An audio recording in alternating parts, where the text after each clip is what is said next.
Dia cerita, dia bilang bahwa dia lagi bawa mobilnya, kendaraannya ke bengkel untuk diperbaiki. Kenapa? Waktu itu dia lagi parkir, tiba-tiba ada truk nabrak mobilnya, nabrak belakang mobilnya sampai belakang mobilnya itu rusaknya lumayan parah, saudara. Kemudian dia cerita juga kalau mobilnya itu udah lecet di kiri kanan, depan, udah lecet lah. Padahal mobil itu kurang lebih baru 5 tahunan. Dia bawa ke bengkel. Ternyata ketika dia bawa ke bengkel, ternyata bagian klaim itu, karena masih asuransi, bagian klaim asuransi yang di bengkel itu ternyata kenal.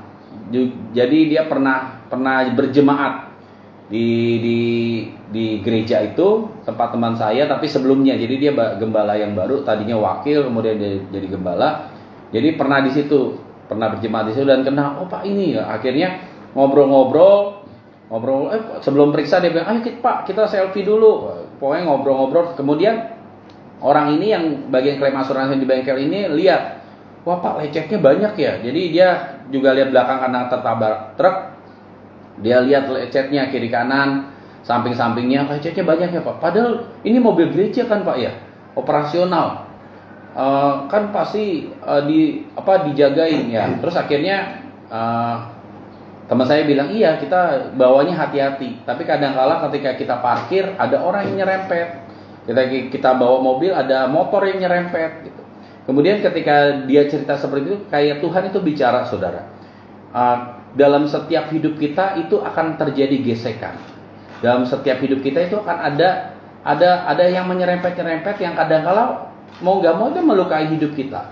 Mau nggak mau itu akan mengasah hidup kita. Mau nggak mau itu akan memproses hidup kita. Saudara, ketika manusia itu berelasi satu dengan yang lain, manusia itu berhubungan dengan satu dengan yang lain, itu akan ada terjadi, saudara. Itu akan terjadi, harus siap. Manusia itu harus siap terluka, harus siap mungkin disakiti, atau kadang-kala kita juga bisa menyakiti orang, melukai orang. Nah, itu yang kadang-kala dalam kehidupan kita sehari-hari. Karena apa? Karena setiap kita itu punya perasaan. Setiap kita itu punya hati ya, saudara, punya perasaan bagaimana, kenapa dia begitu ya, kenapa dia seperti itu. Nah, itu kadang-kala perasaan itu atau hal-hal seperti itu kadang-kala menyakiti kita, menggoreskan kita, melukai kita. Nah, saudara, ada yang berpikir, ada yang bilang gini, oh yaudah mobilnya jangan sampai lecet ya, kalau nggak lecet taruh aja di garasi, nggak bakal lecet. Nah, sama seperti hidup kita, saudara. Kalau kita nggak mau dilukai, kalau kita nggak mau disakiti, nggak mau dibuat tersinggung, dibuat pahit, kecewa, ya udah tinggal aja. Ada yang bilang udah tinggal aja di hutan, nggak usah berinteraksi sama manusia. Tapi pasti kita akan berinteraksi lagi, entah sama binatang, entah kita diproses sama mereka. Semua dalam kehidupan kita manusia itu kita akan berproses, saudara. Kita itu akan ngalamin luka, akan ngalamin bagaimana kita mungkin disakiti orang, dan kadang-kala kita juga menyakiti orang. Mungkin secara kita nggak sengaja. Kita ngomong apa, tapi tiba-tiba orang itu tersinggung dengan perkataan kita. Ya mungkin kadang-kala perkataan kita biasa aja. Nah itu yang kadang-kala membuat kita nggak sadar dan kita bisa menyakiti orang, siapapun. Karena apa, saudara? Alkitab berkata manusia menajamkan manusia. Setiap kita itu saling bergesekan. Setiap kita itu akan saling bersentuhan satu dengan yang lain. Dan mau nggak mau itu akan terjadi dalam kehidupan kita sehari-hari. Saudara, Alkitab itu menulis tentang banyak peristiwa, banyak kejadian, bagaimana tokoh-tokoh itu mereka pernah ngalamin luka, saudara. Pernah ngalamin luka, pernah ngalamin proses dalam hidupnya, dan itu terjadi. Tapi bagaimana dia keluar dari itu, keluar dari lukanya, keluar dari proses itu, dan dia keluar menjadi seorang pemenang. Ada satu contoh yang mungkin saya bisa bagikan, itu ada satu tokoh di Alkitab namanya Yefta, saudara. Kalau saudara tahu, saudara pernah baca ceritanya, pernah baca kisahnya, dia itu adalah seorang yang luar biasa, seorang yang pembebas dan penolong bangsa Israel. Tapi sebelumnya itu ada cerita yang unik, cerita yang menarik yang membuat hatinya luka. Yaitu apa? Dia itu sama saudara-saudaranya satu bapak, tapi beda ibu. Yefta itu ibunya itu adalah seorang perempuan sundal. Jadi ketika dia mau meranjak dewasa, dia diusir sama saudara-saudara yang lain. Dia diusir, dia dibuang karena dia bilang, kamu beda ibu, mama kamu perempuan sundal. Mungkin saudara tahu ya sundal ya, artinya bukan sandal ya. Tapi dia diusir, dan itu membuat hidupnya luka, saudara. Membuat hidup Yefta luka, Dan akhirnya Alkitab bilang dia bergabung dengan kelompok gerombolan-gerombolan, perampok-perampok, gerombolan-gerombolan penjahat. Dan akhirnya kalau saudara baca nanti kisahnya Yefta, akhirnya dia jadi orang yang menyerang bangsanya sendiri, saudara. Saudara, kadang-kala kita tahu ya, itu yang membuat Yefta luka. Kenapa? Karena dia ditolak. Penolakan itu kadang-kala membuat luka. Tidak dianggap membuat luka. Dan siapa lagi, saudara? Yesus. Yesus dilukai oleh siapa? Oleh murid-muridnya sendiri, saudara. Bahkan kita tahu ceritanya tentang Yudas Iskariot. Dia jual Yesus seharga berapa? 30 keping perak. Artinya apa? Seharga itu adalah harga seorang budak, saudara. Harga seorang budak 30 keping perak. Dia dijual. Dia dihianati sama muridnya sendiri yang bersama dengan Yesus 3,5 tahun lamanya, ngelihat mukjizat, ngelihat keajaiban, melihat bagaimana orang buta melihat bagaimana orang lumpuh bisa berjalan, perempuan pendarahan bisa berhenti pendarahannya. Dia juga melihat murid-murid ini yang selama 3,5 tahun berjalan sama Yesus, melihat bagaimana orang mati itu bisa bangkit. Tapi ketika Yesus ditangkap sama tentara Romawi, semua murid-murid Alkitab bilang semua murid-muridnya lari, kabur meninggalkan Yesus. Bahkan kalau di Alkitab yang lain ada yang lari sambil telanjang karena saking takutnya dia lupa pakaiannya, dia lari terbirit-birit.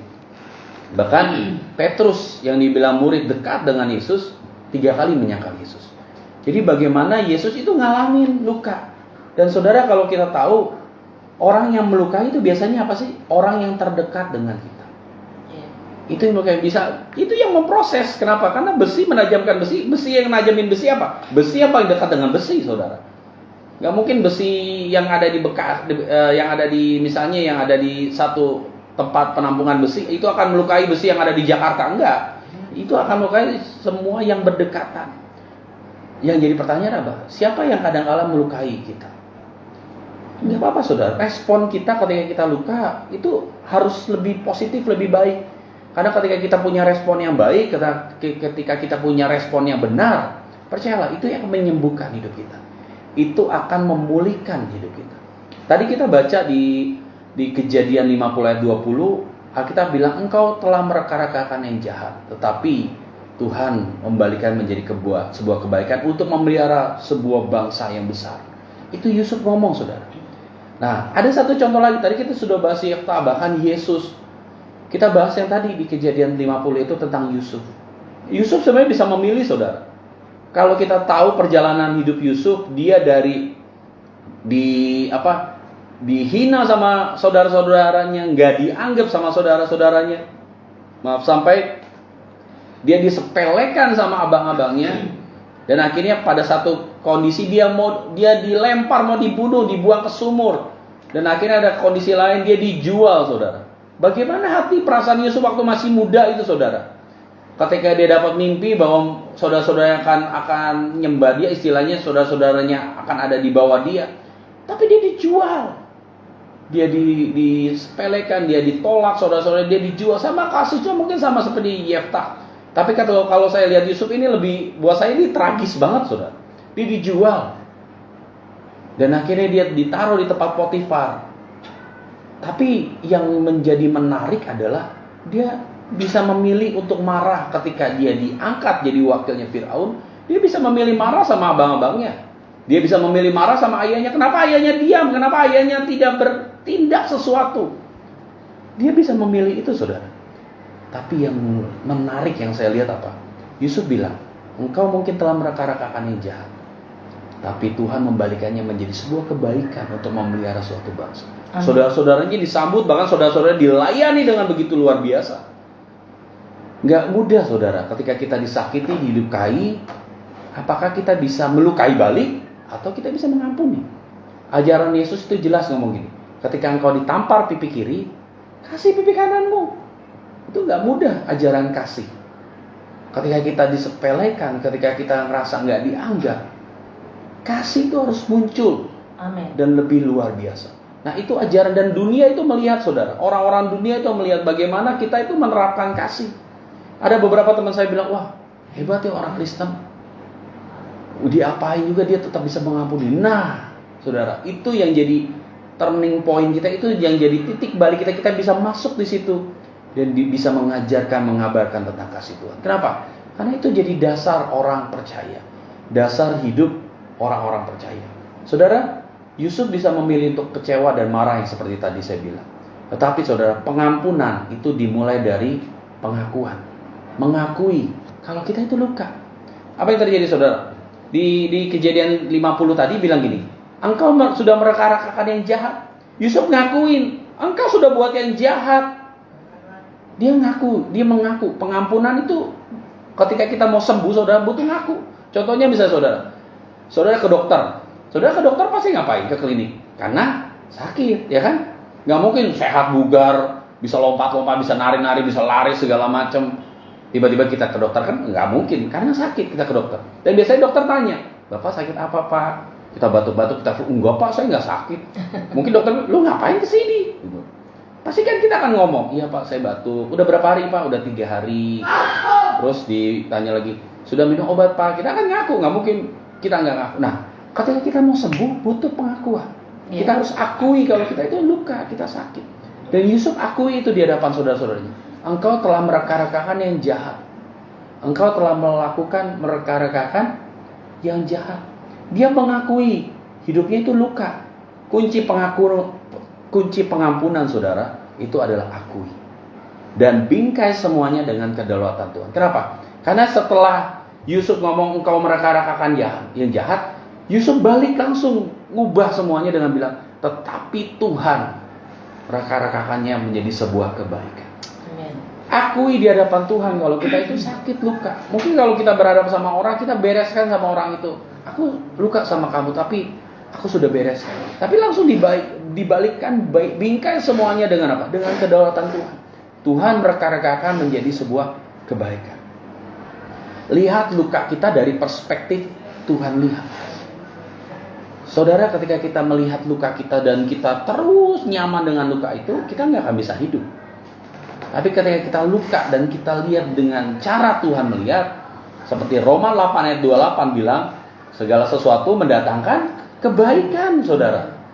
Jadi ketika kita bisa lihat segala sesuatu mendatangkan kebaikan, maka hati kita bisa bersyukur. Hati kita bisa melihat, oh, kejadian ini ternyata ada baiknya. Saya berapa kali itu diajarin Tuhan lihat apapun yang nggak enak, nggak menyenangkan, saya coba lihat ada sisi baik pasti di balik itu semua. Ada sisi positif di balik itu semua. Saya sangat percaya saudara, apapun juga yang terjadi dalam hidup kita, Tuhan turut campur tangan. Amin. Meskipun kadang-kala itu maunya kita, kehendaknya kita, tapi tetap ada Tuhan kok di situ. Tetap ada kedaulatannya yang ajaib kok di situ. Kita lihat bagaimana Yusuf dijual, tetap ada kedaulatan Tuhan. Tuhan pelihara hidup Yusuf.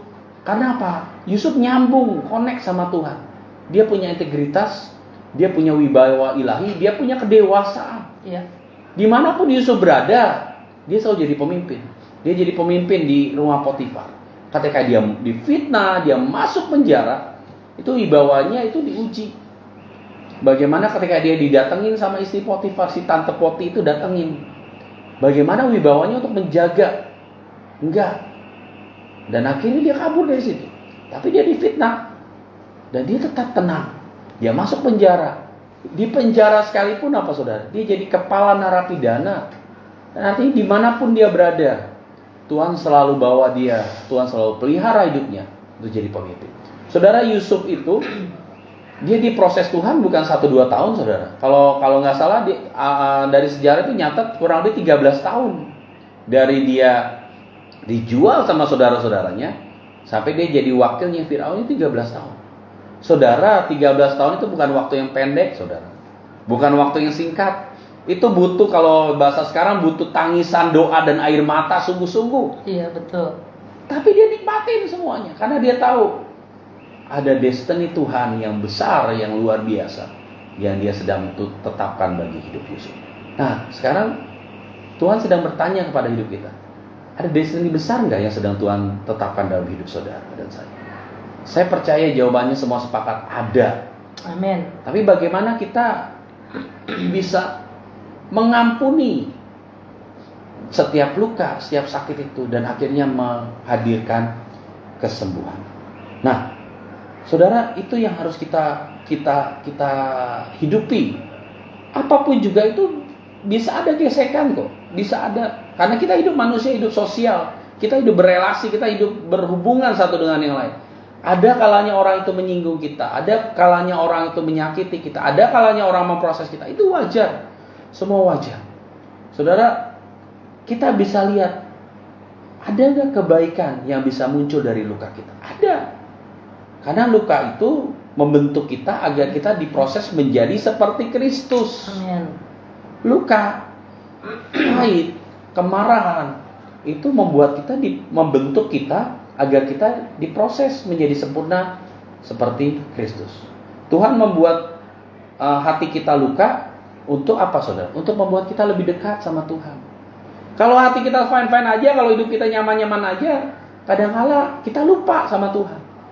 Kecenderungan manusia seperti itu kadang-kala, saudara. Ketika berkat itu, ketika kita kita butuh berkat, butuh kesembuhan, butuh semua pokoknya. Kita doa benar-benar sama Tuhan. Tuhan tolong, sampai kita nangis, bersujud, berlutut sampai semuanya, sampai kaki di bawah, kaki di atas, tangan di bawah, semuanya berubah lah, bertransformer. Semuanya. Tapi ketika tiba-tiba Tuhan jawab doa, sembuh, berkat datang, silih berganti, terus datang. Apakah kita tetap lakukan doa yang sama apa enggak? Iya. Nah, kadang-kala luka itu membuat hati kita itu dekat sama Tuhan.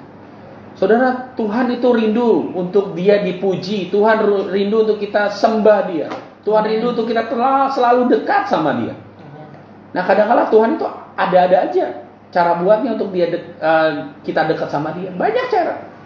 Kita kan gitu juga. Saudara mungkin ada yang sudah berkeluarga, punya anak. Kan kita punya cara-cara untuk anak kita dekat sama kita kan? Iya. Dengan cara apapun. Tapi kadang-kala kita juga akan kecewa misalnya anak kita nggak dekat sama kita. Udah nggak main lagi, udah nggak sayang-sayang kita lagi, udah nggak bercanda lagi sama kita. Nah, Tuhan adalah Bapa. Kita manggil Dia Bapa.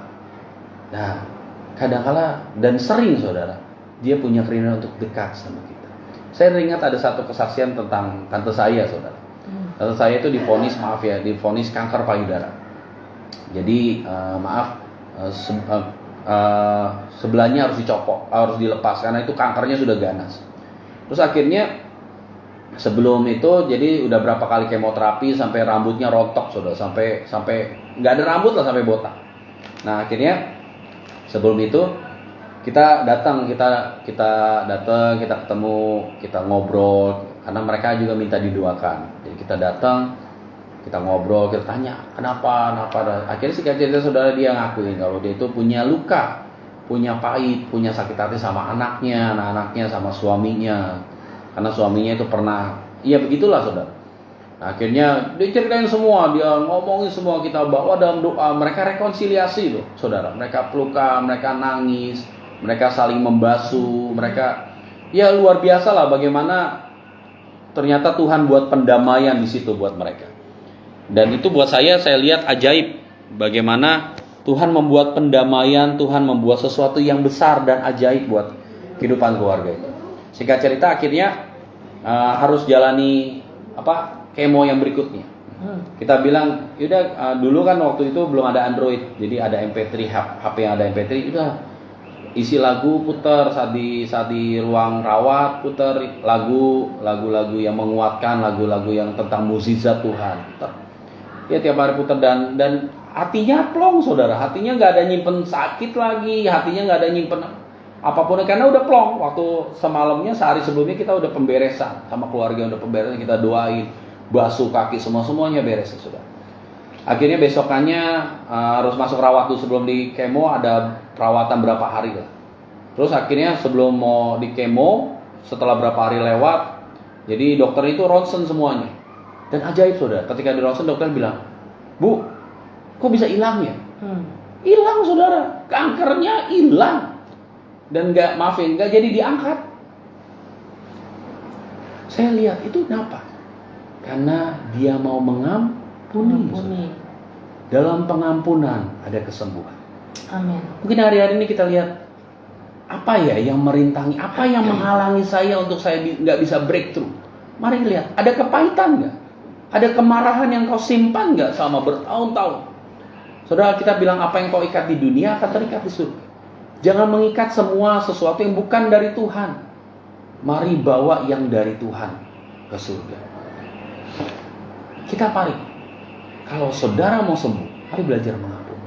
Ampunilah. Alkitab bilang doa Bapa kami, ampunilah akan kesalahan-kesalahan kami seperti kami, ampunilah dosa-dosa kami seperti kami mengampuni orang-orang yang bersalah kepada kami. Alkitab jelas di doa Bapa kami pun ngomong kita harus mengampuni. Ketika kita mengampuni, Tuhan akan mengampuni. Iya. Ketika kita melepaskan pengampunan, ada kuasa di balik pengampunan. Hidup kita jadi lebih plong, saudara. Karena nggak ada beban-beban, nggak ada kukuk yang bukan dari kita, yang wajib, yang harus kita bawa. Itu bukan kuk yang wajib kita bawa, pikulah kuk yang daripada aku, kita bilang. Kita selama ini mungkin memikul, memanggul beban-beban yang bukan dari Tuhan. Beban kepahitan lah, beban sakit hati, beban kemarahan lah, beban luka lah, beban dendam lah. Itu membuat kita nggak maju. Yusuf, dia nggak pernah lihat itu, saudara. Yusuf nggak pernah nginget, saudara gue jual gue nih. Istri Potifar itu memfitnah. Nanti saat saya jadi wakilnya Fir'aun, akan aku cari dia, aku akan masukkan dia ke penjara lagi. Enggak. Waktu itu ada di satu penjara kan, akhirnya lupa untuk bilang bahwa itu mimpi dari Yusuf. Dia nggak ingat itu, saudara. Dia cuma ingat bagaimana penyertaan Tuhan. Saudara percayalah, ketika Tuhan sertai saudara, apapun juga yang saudara akan lihat, itu mendatangkan kebaikan. Amin. Apapun juga yang saudara saksikan, apapun juga yang saudara lihat, ada sesuatu yang luar biasa di balik itu semua, saudara. Dan Yusuf melihat itu. Ada satu cerita, saudara. Ini mungkin cerita biasa lah, cerita lucu atau apa. Jadi ada satu raja nih. Satu raja, dia mau pergi berburu. Raja ini selalu bawa asistennya, anak buahnya, asistennya atau asistennya. Dia ajak berburu, pakai kuda dan asistennya dibawa. Tiba-tiba raja ini udah siap dengan senapannya, mau nembak. Macet senapannya. Waduh, kok macet? Kamu lupa bersihin ya, kata ke asistennya. Enggak raja, saya sudah bersihkan. Coba lihat, bersihkan lagi. Jadi asistennya itu bawa tongkat untuk bersihin selongsong, masukin. Mungkin ada debu, ada apa yang nempel. Terus pas sudah dibersihin, dia arahin senapan itu ke kakinya raja. Nggak sengaja, dia coba tek, dia coba pelatuknya, ketembak, saudara. Dan kaki raja, jempol kaki raja itu ketembak. Waduh, jadi raja ini teriak-teriak kesakitan segala macam. Kamu, pokoknya marah besar lah, saudara. Sampai akhirnya jempol kaki raja itu harus diamputasi, saudara. Setengahnya, nggak penuh satu jempolnya, nggak. Setengah jempolnya harus dipotong, diamputasi. Raja itu marah besar, asistennya dimasukkan ke penjara, saudara. Masukkan dia ke penjara. Hukumannya hukuman seumur hidup. Saya dendam sama dia, saya marah sama dia. Kenapa? Karena kaki raja, jempol kaki raja kesayangannya itu harus copot, diamputasi setengah. Karena ketembak sama asisten. Akhirnya singkat ceritanya raja itu berburu lagi, saudara. Kali ini dia berburunya sendiri. Dia nggak mau ajak asisten, siapapun juga. Ada tentaranya di belakang, tapi dia nggak mau ajak. Dia udah siapin sebelumnya di istana. Pistolnya itu senapannya berfungsi dengan baik. Lagi dia berburu, saudara. Tiba-tiba datang ratusan suku asli situ, suku asli hutan itu. Ditangkaplah raja itu. Nah, prajuritnya nggak dengar karena jauh. Ditangkap, ternyata itu suku kanibal, saudara. Wow. Suku kanibal yang memakan raja. Ini bukan kisah asli ya, cuman ini cerita aja, saudara. Nah, mau makan raja ini. Ayo, kita udah siapkan di dalam. Mereka udah siapin tungku. Mungkin raja ini mau dipanggang. Terus udah siapin meja. Raja suku ini, kepala sukunya bilang, hari ini kita dapat mangsa dan kita akan makan besar. Wah, rajanya udah stres banget, saudara. Kalau kita mau gitu gimana rasanya? Nah, udah stres banget, udah pusing banget. Aduh, gimana ini? Akan dimakan. Terus akhirnya ternyata, saudara, ada peraturan di suku itu, suku kanibal itu. Mereka akan makan manusia yang nggak cacat. Jadi dari tangannya, dari kepalanya diperiksain semua. Ternyata suku itu lihat dari semuanya, suku itu kaget lihat ternyata jempol kaki raja itu copot setengah. Jadi raja itu dinyatakan cacat. Wah, udah kita nggak bisa makan ini karena aturan dari suku kanibal itu orang yang cacat nggak bisa dimakan, dan akhirnya dilepas. Dan raja itu bersyukur banget, saudara. Dia bersyukurnya sama siapa? Bersyukurnya sama asistennya. Coba kalau asisten saya nggak nembakin kaki saya, mungkin saya udah jadi makanan kali dari suku itu. Iya. Dia senang banget, dan akhirnya nyampe istana dia langsung ke penjara, lepasin asisten itu, saudara. Dan raja itu bilang, wah terima kasih asisten saya bebaskan kamu.